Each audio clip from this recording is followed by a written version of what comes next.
সবার মুখে শুধু একটাই ধ্বনি, গরম গরম গরম। আসলে গরমের দিনে গরম পড়বে না তো শীতের দিনে কি গরম পড়ে? শীতের দিনে শীত, গরমের দিনে গরম, এটাই তো নিয়ম।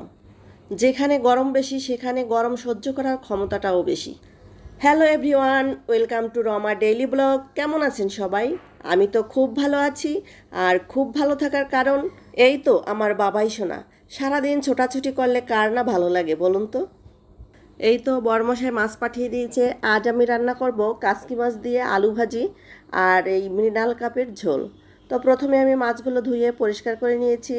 আর যেগুলো রান্না করব সেগুলো আমি বাইরে রেখেছি আর সব ফ্রিজে ঢুকিয়ে রেখেছি। তো মাছগুলো আমি লবণ হলুদ মাখিয়ে নিলাম। আর এক এক করে আমি সরিষার তেলে মাছগুলো লাল লাল করে ভেজে নেব। এই মৃণাল কাপ মাছটা আমার খুব ভালো লাগে। বরকে অনেক দিন যাবতই বলছিলাম একটা মৃণাল কাপ মাছ আনার কথা, তো আজ এনেছে। আমি এই মাছটা ঝোলে ঝালে রান্না করব আজ। মাছটা ভাজা হয়ে গেছে, এবার আমি তুলে নিলাম। আর একই তেলের মধ্যে আমি জিরে, তেজপাতা, পেঁয়াজ রসুন বাটা, লবণ, হলুদ, জিরে গুঁড়ো, সব ধরনের রেগুলার মশলা আর কি আমরা যা যা ব্যবহার করি সবগুলো দিয়ে আমি ভালো করে কষিয়ে নেব। সব সময় কম তেলে রান্না করার চেষ্টা করি, কিন্তু সেটা পারছি না। তাই তো আমি আবার একটু তেল দিয়ে ভালো করে কষিয়ে নিলাম মশলাটা। এবার দিয়ে দিলাম টমেটো কুচি করে রাখা। টমেটো দিয়েও আরও বেশ কিছুক্ষণ কষিয়ে নেব। যত কষানো ভালো হবে মাছের ঝোলের টেস্টটা তত বেশি ভালো হবে। পরিমাণ মতো জল দিয়ে এটাকে আমি আরও ফুটিয়ে নেব। ফুটে উঠলে মাছের মাথাটা আমি প্রথমে দিয়ে দিয়েছি, কারণ মাছের মাথাটা সিদ্ধ হতে একটু সময় বেশি লাগে। তারপরে আমি একটু আদা কুচি দিয়ে দিলাম। এরপর আমি সব মাছগুলো দিয়ে আরও কিছুক্ষণ ফুটিয়ে নামিয়ে নেব। আর নামানোর পরে আমি একটু ধনিয়া পাতা ছড়িয়ে দেব, তাহলেই হয়ে যাবে আমার মাছের ঝোল। এরপর আমি আমের টক রান্না করব। এর জন্য আমি কড়াইতে সামান্য তেলের মধ্যে সরিষা ফোড়ন আর শুকনো লঙ্কা ফোড়ন দিয়ে আমগুলো একটু ভেজে পরিমাণ মতো লবণ হলুদ দিয়ে জল দিয়ে দেব। ফুটে উঠলেই পরিমাণ মতো মিষ্টি দিয়ে নামিয়ে নেব।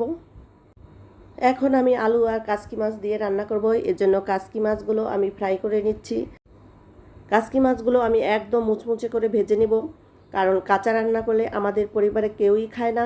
তাই এটা আমি মুচমুচে ভেজে নামিয়ে নিলাম। আর একই প্যানে আমি আলু ভাজি করার জন্য আলু দিয়ে দিয়েছি। পরিমাণ মতো লবণ, হলুদ আর পেঁয়াজ কুচি একসঙ্গে করে দিয়ে নাড়াচাড়া করে আমি এটাকে ঢেকে দেব। যখন সিদ্ধ হয়ে যাবে তখন আমি উপর দিয়ে একটু ধনিয়া পাতা ছড়িয়ে দেব। তারপর কাসকি মাছগুলো যে ভেজে রেখেছিলাম সেই মাছগুলো দিয়ে নামিয়ে নেব। এভাবে আলু দিয়ে কাসকি মাছ ভাজি করলে ভীষণ টেস্টি হয় খেতে। এই ছিল মূলত আমাদের আজকের রান্নাবান্না। এদিকে বরমশাই দুটো আনারস নিয়ে এসেছে। আমাকে বলল এটা কাসুন্দি দিয়ে মাখিয়ে দিতে। তাই তো আমি আনারসগুলো কেটে কাসুন্দি দিয়ে মাখিয়ে নিলাম। এটা খেতে কিন্তু ভীষণ মজার। আর ফল নাকি দুপুরবেলায় পেট ভরে খেতে হয়, এজন্য চেষ্টা করি দুপুরবেলায় খাওয়ার জন্য। আজকের ভিডিওটি এ পর্যন্তই, বিদায় নিচ্ছি। দেখা হবে অন্য কোনো নতুন ভিডিওতে। ততক্ষণ সবাই ভালো থাকবে, সুস্থ থাকবে। টাটা।